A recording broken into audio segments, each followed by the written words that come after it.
ઓય શું હા, આ રોલરથી હું રમે છે? હું બનાવું છું મસાલા કોર્ન. આ રોટલી સવારમાં બનાવી હતી ને એની અંદરથી બનાવું છું. ચાલો,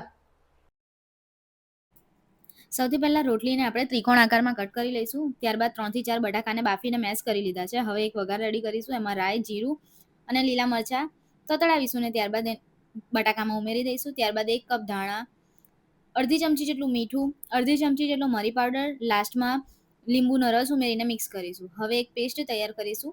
એમાં થોડો ઘઉંનો લોટ લઈને પાણીથી પેસ્ટ બનાવી લઈશું.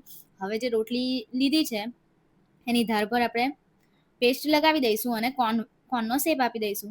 ત્યારબાદ હવે જે આપણે બટાકાનો માવો રેડી કર્યો હતો તે અંદર ભરી દઈશું. ત્યારબાદ જે પેસ્ટ હતી એનાથી ઉપરનો ભાગ કોટ કરી લઈશું, જેથી બટાકાનું છૂટું ના પડે, અને ધીમા ગેસે ગોલ્ડન બ્રાઉન થાય ત્યાં સુધી તળી લઈશું.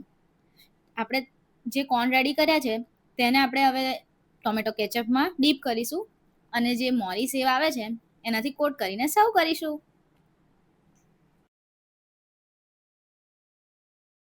રોહન, આપણા મસાલા કોર્ન રેડી છે.